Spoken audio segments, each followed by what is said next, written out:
So we were set up to say, how can we up the quality of leadership across the NHS? How can we make sure that things like that happen less and less often?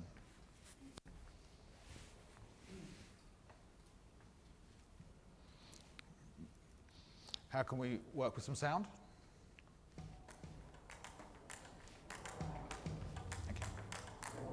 The NHS is the institution that makes us most proud to be British. In a recent Commonwealth report, the UK health system was ranked #1 in the world. 71% of the public feel that the NHS is one of the best health services in the world, but 41% feel the NHS is not changing to provide the services we need for the future. With great leadership, we can work together to make the NHS even better and brighter. Government inquiries are already looking at leadership. Regulators are making good leadership a fundamental part of their requirements. And most importantly, those in the healthcare system think leadership can deliver so much more. So we think this is an opportunity to reconnect the leadership in the NHS and beyond with the core aims, which are about excellent care, treatment and patient experience. What I would like is for NHS leaders to engage with the patients so that they can see their service from the other side. I think one of the major issues for me was being able to feel safe in an environment. And so for me, that was making sure that the little things were done properly. One manager completely changed my life by just saying, okay, what we've got doesn't work, so let's change what we've got. I just got my life back because of that. As a country, we're facing specific health and care challenges and an aging population, shrinking of budgets. Now, that requires leadership. That requires innovative leadership. That requires bold and courageous leadership. If we have the right leadership culture which embraces and engages with staff, then you get better health outcomes. I believe that in my heart, and the research evidence shows it too. That's what... Quite enough of that. There had been lots and lots of leadership development programs, initiatives, providers across the NHS before us. There would have to be. Anybody got any idea about what size? If the NHS was an organisation, it isn't. It is about 450 different organisations. But if we put them all together and say they're one employing system, what rank would that be in the world? How many? Second? Chinese Army. Chinese Army is indeed the first. It is the fourth. It's the fourth largest employing system in the world. The ones that are above that are the Chinese Army, the American Defence System, and the Walmart Group. It's also true to say that if McDonald's wasn't a franchise organisation, they would pip us to fourth place. There's something rather ironic about McDonald's and the NHS being somehow quite next to each other. But so there's been lots and lots of leadership development programs, initiatives around. Was one thing that hadn't happened before in the NHS. I often stand in front of large groups of people who are made up of managers, clinicians, medics, nurses, allied health professionals and so on. And I say, who in the room is a doctor? They'll put their hands up and I'll say, it is true to say you as doctors did a whole load of learning, a whole load of development, and then sat some sort of assessment, isn't it? They normally giggle because the doctor's assessments are weekly to become qualified as a doctor. The same is true of a nurse. The same is true of a podiatrist who looks after feet. The same is not true of leadership.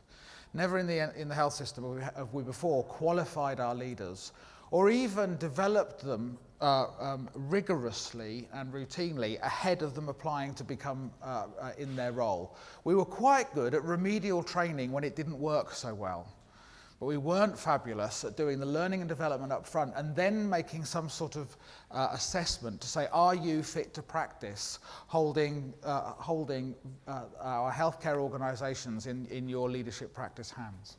So we got together, we set one overriding aspiration for our organisation, which we call the professionalisation of leadership in healthcare.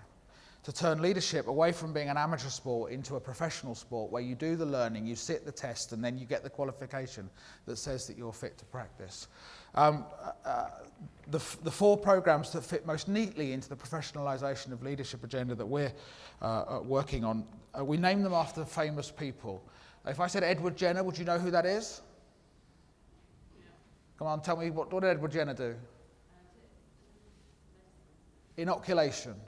He noticed that milkmaids who got cowpox did not get smallpox, used that to develop inoculation and vaccines.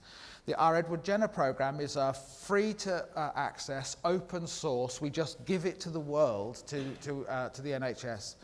People, if they are thinking about leadership, if they're thinking about the fact that they may be, for example, a junior nurse who doesn't have a responsibility formally for leadership, but has leadership projected onto him or her, by the healthcare assistants, then maybe I might want to do a bit of development to sharpen my skills. So far we have approaching 20,000 participants on the Edward Jenner program.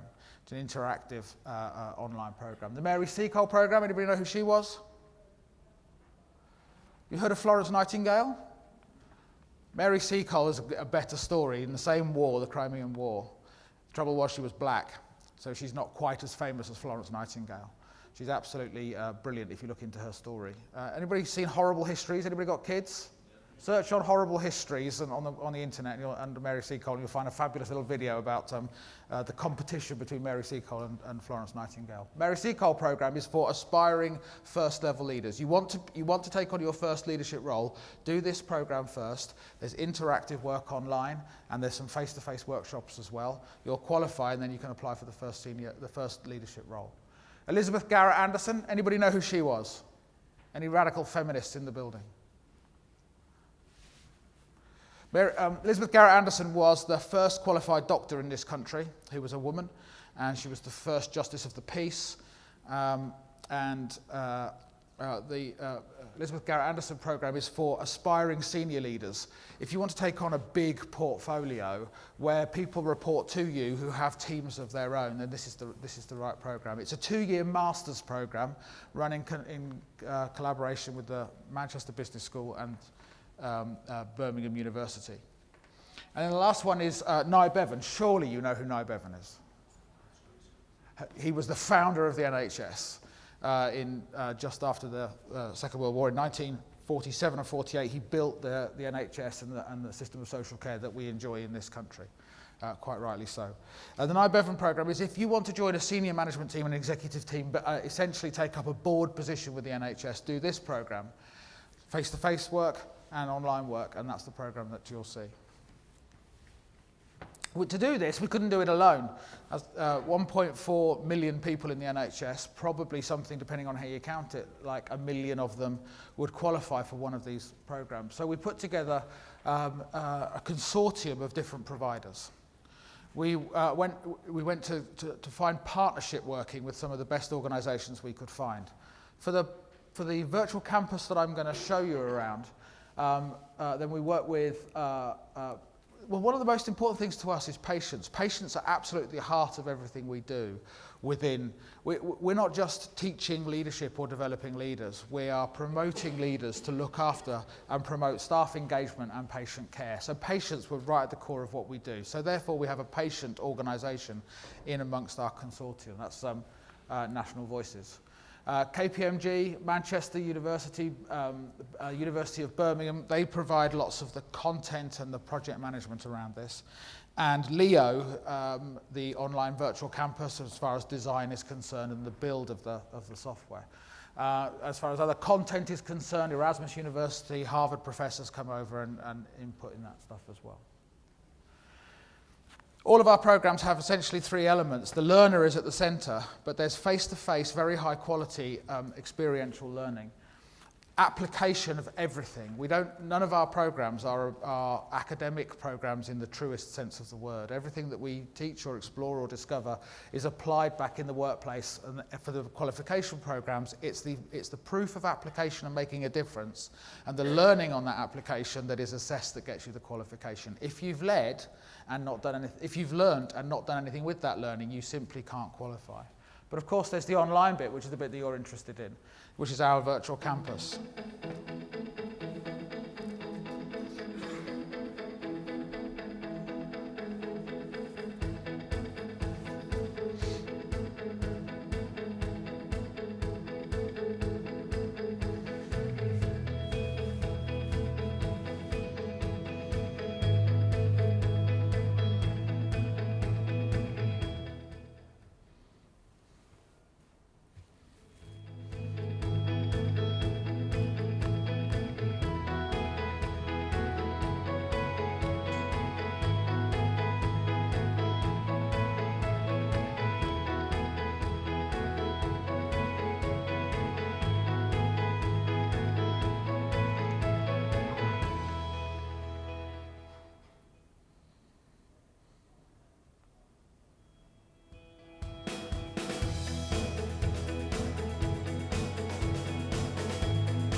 For the more junior leadership development programs, then you saw online anywhere, tablets, phones, that sort of thing.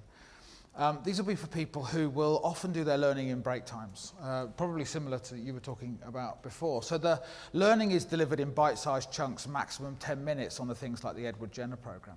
Once we get up into the more senior leadership development programs, then especially the ones that are a master's carrying qualification, then they're much more immersive, much deeper.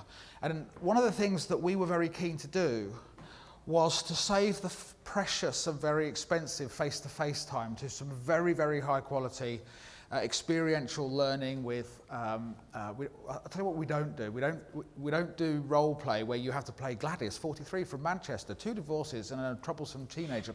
We don't do any of that. We, in the face-to-face work, for some of the people that come to at this sort of level, they should be dealing with the local MP, for example, if you're going to go for a board level position, or for local councillors. So the people that come along in the simulations and scenarios that we put face to face, they are MPs, they are local councillors, and they play those sorts of roles. We have you get doorstepped by the media, and they are indeed media people and reporters. We wanted to save the precious face-to-face time for exactly that sort of work. We wanted the online work, if it was cognitive, if it was getting people to know stuff, then we know how to deliver that online. But if there's personal development, emotional development, how do I work cognitively but also emotionally as a leader to make the right decisions in service of patient care? How can we get that present in the online environment? That's where our partners built for us what we wanted them to build for us using video.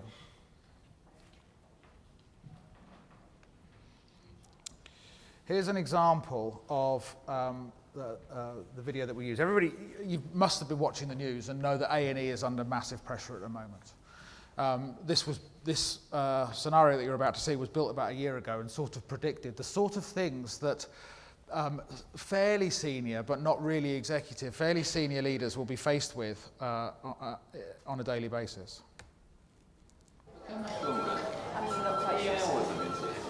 She came in. I can appreciate that. We have got you in. Take a peek over there.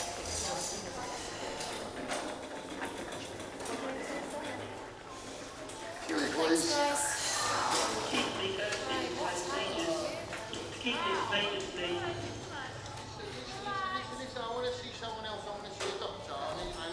You'll be fine with me, just relax. Yeah, but I don't like the way you're doing that, darling. You alright? Yeah, you? Yeah. Friday night. Should you be out enjoying yourself or something? Chance would be a fine thing. We're not getting anywhere on these waiting times. Yeah.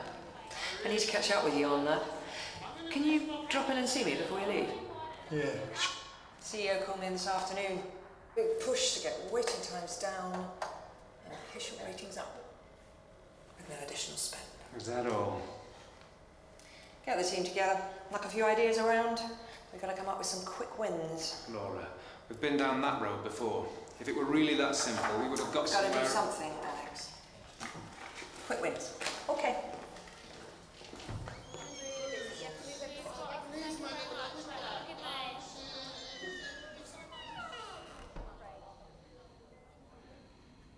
So that piece of video will take about 3 to 5 minutes to watch. Then there'll be a scenario that's pictured. And then you follow the story of the individual leader responding to the pressure.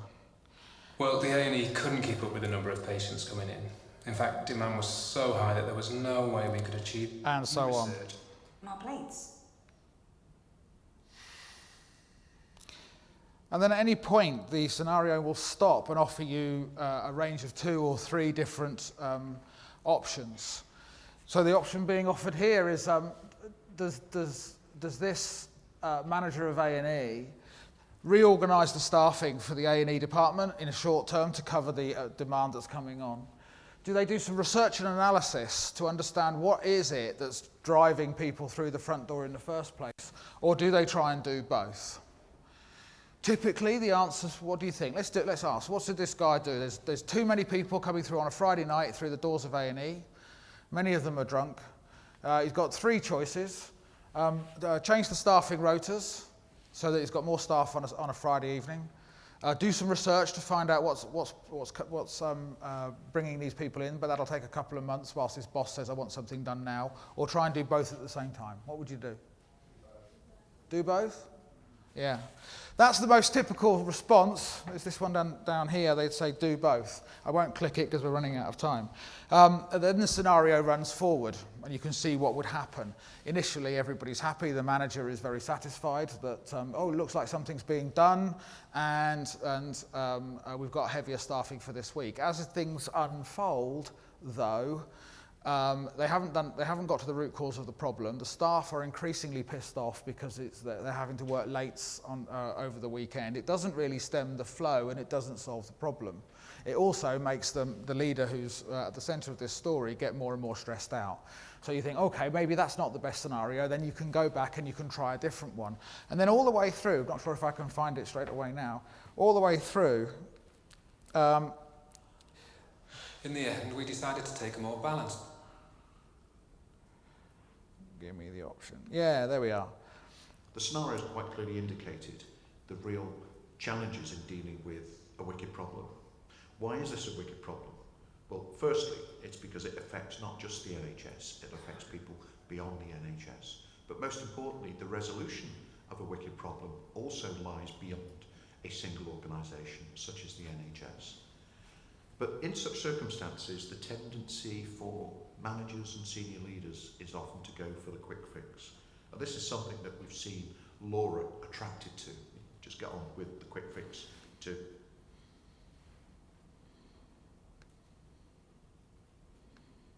So, you're going to work for me? Yeah, you are. So there's lots of scenarios through that. So as the program builds and the modules unfold, there's lots of scenarios that put people vicariously in real situations underpinned by real stories and real research that we did to build the programs. And all the way through, people can see the reality in it. But more than that, what I think we were able to do, probably because of bandwidth, frankly, through video, is to provoke people's emotions, to bring them into real decision making, as opposed to what I think used to happen with virtual learning, is because emotions would not be provoked necessarily within the scenarios that would be built, because it's not done through video, that virtual learning went north. It went into the head. It was good at getting knowledge. It was good at content. It was good at rational cognitive analysis. It was good at developing that stuff.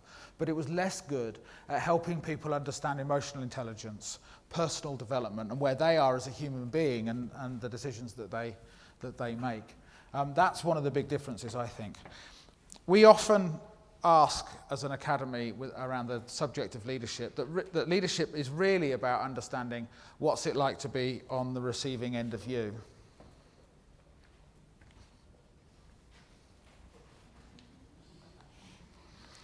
Which is something that I don't think, in my experience as a developer, that we've really managed to get online properly, this idea of personal reflexivity, self-reflection, who am I and how am I operating as a leader. We can do that now because of the rich medium of video. It's really about bandwidth and cost, so long as it's about really, really good design as well. Thank you.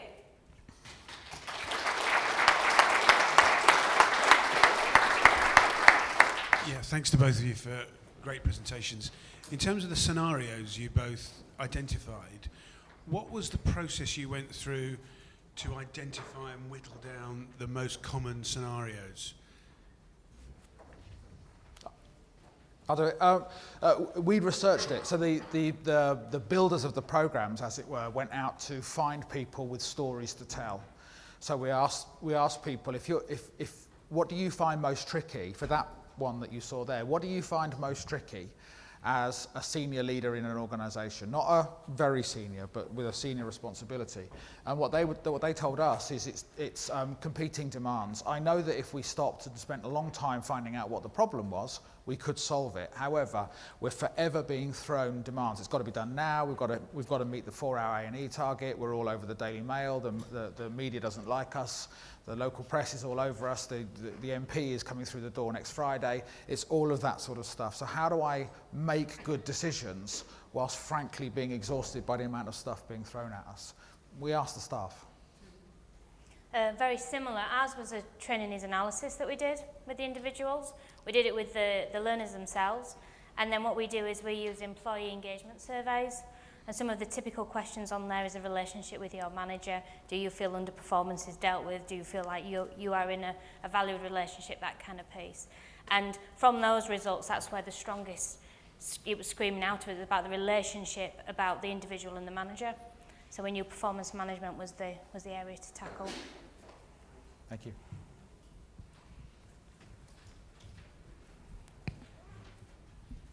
Sorry, yeah, I agree. I think both your presentations were fabulous. I love the definition of leadership. You know, what's it like to be on the receiving end of you, which I think is kind of the same for you. Like, what's it like to be on the receiving end of an ego that fills the room before the person gets into it? So that's brilliant, and it's something certainly I'll take back. But I was interested in the NHS because, I mean, I've worked around a lot of consultants in the past, and being on the receiving end of them has been kind of grim in the sense that they have arrogance that, you know, is gargantuan. So I just wondered how the program is working in kind of addressing those kind of egos who operate in that kind of space. Very talented, very smart, very able, but oh my God, horrendous to be around. Yeah, in various different ways. One of the things that we've introduced that didn't used to happen before is we don't separate out medical leadership, other clinical leadership, finance leadership. So leadership is leadership. Yes, context is all, and context and background is very, very important, especially when it comes down to application. How do I apply the learning? But as far as I'm concerned, the constructs of what it takes to be a good leader within healthcare, it's irrelevant whether you have a stethoscope or not, or whether you manage through a calculator or manage through a spreadsheet or manage through a stethoscope, but you lead in the same way. The other two ways are the very junior programs or more junior programs. The Edward Jenner program has consultants on it. So hierarchically, and they're a hierarchical breed, hierarchically they should be up at the top, but they're sort of back, because they can do it secretly and on their own, they can do the more junior program. And the last bit is in the very senior program, the NIBEVN program, we have what's presented through the virtual campus as additional resources should you wish to follow them. Inside the faculty, we call it secret learning. Maybe you should know how to do this by now. You're too embarrassed to own up to that, but it's okay, you can go down here and nobody's tracking.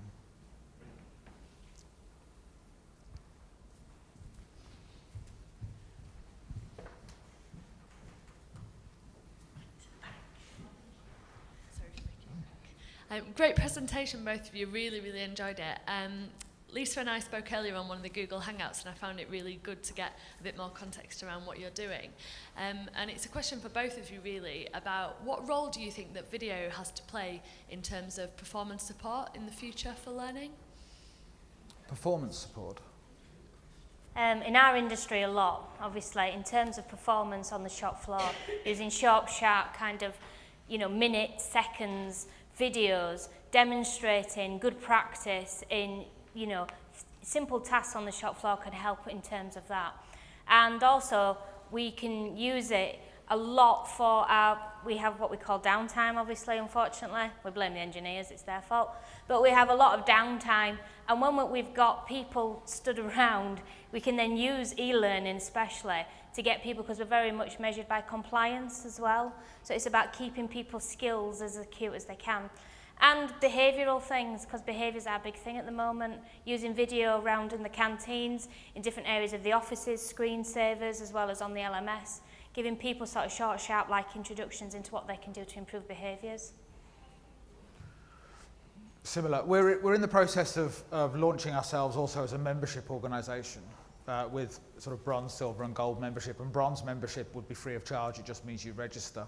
And there'll be resources within that where people can go and do on their own or nudged by their colleagues, shall we say, some helpful or possibly remedial training. Will be. The bronze membership will be free. 1st of April is our launch date for it. We're talking a bit about it. Our metaphor for it, when we were building the programs, we did big programs and built them very, very fast. Have you ever seen the Wallace and Gromit, where Gromit's putting the train track down one bit at a time? Well, that's how we built our programs. The participants were the train coming down, and we were at the front just putting the next bit of track down. With a membership offer, it has to be different. It's more like a garden, so we will open the doors, people will come through, and we can't just have a whole load of dug beds there, can we? We need a few flowers. So we're beginning to populate what that offer would be. Some of it will be video based, and some of it will be self-assessment, part of a 360. Some of it will be webinars and resources, and then we'll do a charging model to give extra value as you go up. Hello. I thought the production values for both courses looked incredibly high, particularly yours, Chris. I just wondered for both of you, how many people were involved in designing, scripting and making the videos, and how long did they take? Well, mine was quite simple. Mine was the partnership with Sponge. They were a fantastic team who helped us take out what was in my head in terms of what we wanted to make different and what behaviours needed to look like, and translate that into some great scripting. I think as well the reality of the scenarios that we used and the real people, because a lot of that was just one take. It was just like, just have that conversation. So from start to finish, it took us an afternoon to film it. And then from Sponge's point of view, in terms of production, we had like the product coming back and refinement, but all end to end. It was no more than 4 to 6 weeks, I would have said, in total. Ours was a little longer. But it was good, but also the quickest. So we did something that's unusual within the NHS. The NHS has lots and lots of procurement rules. So it's very good at buying stuff, so long as that stuff is in an invitation to tender written down really clearly. So we want everything like that. Well, that wouldn't work for us. We wanted to buy a partnership or a set of partnerships, which drove our procurement people mad. It gave them no numbers to add up and say who to award the business to. So we arranged the partnership with various people in the consortium. As we got to the last stage of the tendering process and interviewed providers, universities, most universities said, we can't build this in 6 months. And we said, that's a condition of doing it. Leo, Line, Communications as they were, Manchester Business School and the University of Birmingham managed to build some big programs very, very quickly. That did cost. I mean, there's no doubt about it, there's some money in here but for the production values. But one of our messages was to the NHS. The NHS doesn't have a great story of using technology, does it? What we wanted to say is, here's something that you can do that uses technology that's to this value and is a good economic value as well. And you can, dear NHS, you can get it right. Any other questions there? Hi, to Lisa, I think. I'm in the manufacturing industry as well. God bless you. So my question is really getting that learning material to the shop floor people. Yep. We tend to get a lot of pushback from their managers actually saying they can't access it, they don't have an email account, they don't have access to a laptop, whatever. So did you purely use sort of smart technology, their own devices? Yeah, we have learning centres at each of the factories. So like I was talking about that downtime, because the managers tend to come up and say, the line's down, what can I do? The expense that we've had is the ADID licenses, where individuals on the shop floor do have an IT identity, but we're investing in that. And we're now purchased tablets, which obviously we have to staple gun to the actual desks when they come up and use them, but tablets as well, because then that takes away the resource of the learning centre or even, a room, and they can do it in their own time and collectively around a table kind of piece, and we found that has worked really, really well. Got a lot of tablets. Okay, quickie for both of you. In creating these videos and getting them out there, getting them used and all that, often what will happen is you'll have to keep them up to date. So my question's around that. What is your plan to keep the curation? What have you decided to do in managing those? Because whilst you create this great tools, all of a sudden you've got a big burden to keep them up to date, otherwise they drop out of Yeah, validity. I can give you an example of that. Again, with Sponge, we've designed an induction e-learning, which is a lot of video-based as well. So Martin, and then last year we were bought by a Turkish company called Yildiz. So now I've got an e-learning package which just needs little modifications. For me, you're right, you've got to have the in-house person, which I've volunteered to be, to keep them up to date. And again, partnerships with Sponge, ringing them up and saying, can you help us, can you add this, and providing the materials. Yeah, being the NHS, it's possibly even more difficult. We're about to have an election, so who knows what will happen after 2015. So in the scripting of everything, we tried to keep a lot of things out. So for example, we don't use as many acronyms as exist across the NHS, like CCG, which means Clinical Commissioning Group, because they're Clinical Commissioning Group. CCGs only came in 18 months ago. Who knows whether they may go out again in 6 months' time. So we've tried to keep things as clean as possible because the message of leadership and leadership development stays the same. That said, yeah, we need to make sure they stay fresh. So there's also things they need to be relevant. So if you see any jewellery on wrists or wristwatches, or not things bare below the elbow, they don't present as real, because anybody working in patient-facing healthcare must be bare below the elbow. So it's tiny things like that that an actor or a director wouldn't necessarily see. Just to build on that as well, the other thing is to pick models and best practice which are generic. Yeah. That's always what we've said, like the GROW model, for example, it's known and it's used. So it's kind of like making sure that the context is quite generic. Any more for any more?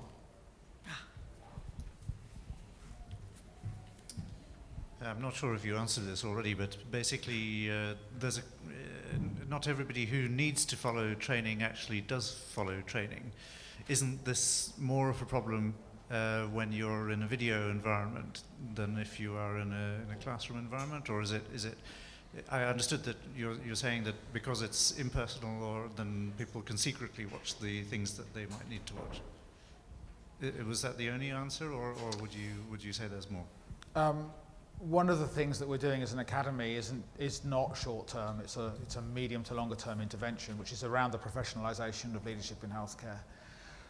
It will take time, but in some years, if we're successful, then to be able to get the jobs that you want to go for, you won't be able to get them if you haven't done the learning, but more important, you haven't done the assessment and passed it. It's a bit like a driving test. You won't be allowed on the roads until you've gone through the learning program and then you've taken the test. Any more? No? Right, thank you very much. I've thoroughly enjoyed both of those presentations, and I really look forward to seeing sort of the outcomes. Hopefully come back next year and tell us how the metrics work out. Thank you very much. Thank you.